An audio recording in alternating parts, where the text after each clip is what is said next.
Ewan ko kung mapapansin din ito Plaza Moriones na to at mapapaayos din, no? So tingnan nyo, ayan, kahoy na lang yung, so maulan kasi ngayon 6:30. Ayan, gabi na. So ito yung pinaka main fountain ng Plaza Moriones. Ayan. So yan guys, magandang gabi sa inyong lahat at welcome sa ating channel. So yan, mag-update lang tayo dito sa may Plaza Moriones. Medyo madilim na itong Plaza Moriones, no, kasi tingnan nyo yung mga ilaw sa may taas. Yung kabila, ayan, gumagana siya. Ayan, yung mga lamppost niya ta. Yung kabila hindi na, yung kabila. Tapos yung lamppost ng gitna. Tapos kapis light, ilan na lang din yung mga umiilaw. Ayan, so kulang na siya sa maintenance. Ayan.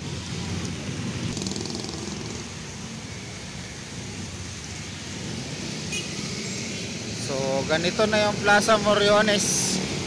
At yung mga halaman guys, okay, alagang-alaga talaga yung mga halaman. Ayan.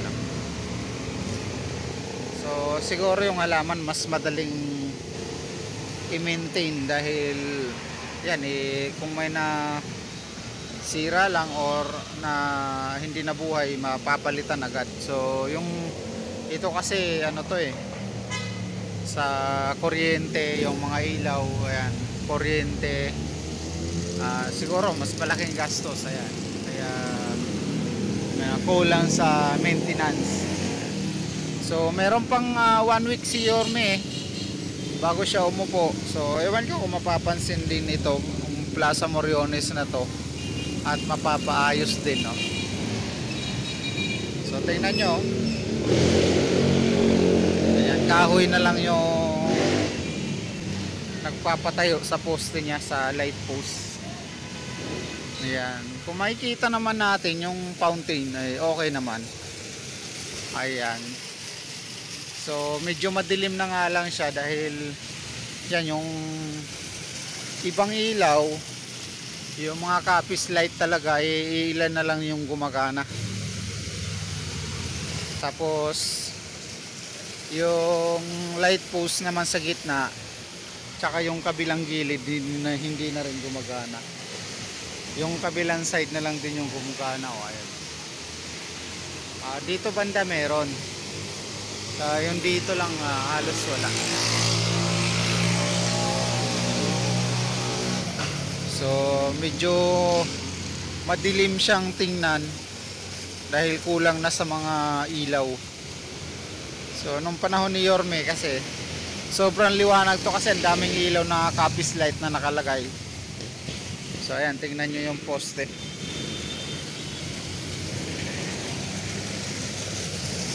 Sira-sira. Ano na lang, nilagyan na lang ng kawayan. So titingnan natin dito hanggang sa may fountain na malaki.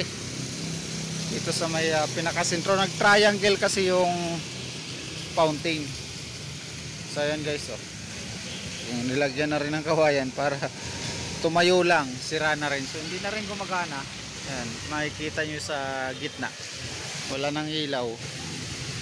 Mayroon isang fountain guys na hindi gumagana. Ayan. So matagal na to, nadadaanan ko to, hindi gumagana. Yung ilaw lang siya gumagana, pero yung pinaka fountain hindi na gumagana. May isang buwan na rin siguro na ganito, ilaw lang yung nakasindi. Ayan, so punta natin yung pinaka main na fountain. Yan, sa dulo nitong Plaza Moriones. At saka sa may Plaza Morga meron isang fountain. Tapos doon naman sa may Center Island, no, ng papuntang Road 10, meron ding maliit na fountain. Ayan.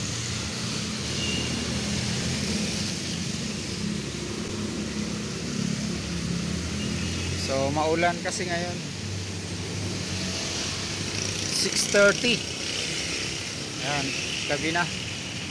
So ito yung pinaka main fountain ng Plaza Moriones, ayan. So okay na okay.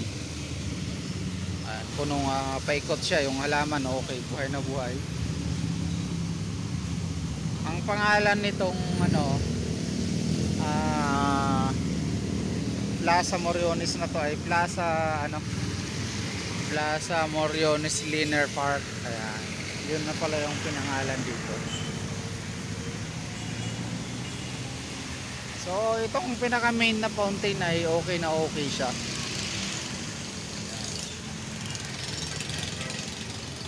So kung makikita nyo yung liwanag ng puno, hindi na siya kasing liwanag noon. Ayan, kulang na sa Capiz light. Ayan. Tsaka ito, tingnan nyo, ito, wala na rin Capiz light yung puno na to. So abangan natin yung ni Yorme dito, kung anong gagawin niya, ma-update ba ito sa maintenance. So makikita naman niya tong vlog natin dito sa may Plaza Moriones.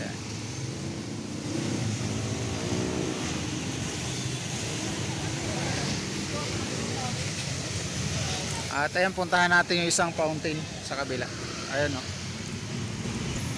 So ito naman yung fountain dito sa may Plaza Morga. Ayan. So kung mapapansin nyo to, dati walang ganitong halaman dito. Ayan, nung ginagawa. So nung bago umalis si Yorme, mga mababa pa lang. So ngayon ito, mataas na siya.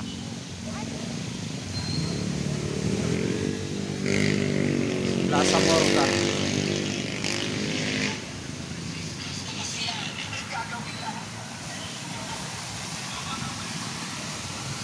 So ito yung sa may Plaza Morga, guys. So meron lang ginagawang dyan, Maynilad, ang tagal na rin yan. So puntahan naman natin yung isang fountain pa na maliit sa may Center Island naman na papuntang Moriones. Ay, papuntang Road 10 pala. So yun, guys, ito yung sa Center Island Moriones na fountain. Ayan. So nandun yung main sa kabila. Ayan, natakpan ng Maynilad doon, no, sa dulo. Tapos ito yun yung isa. Ayan yung kulay green na ayan, makikita nyo. Natakpan lang ng mga jeep.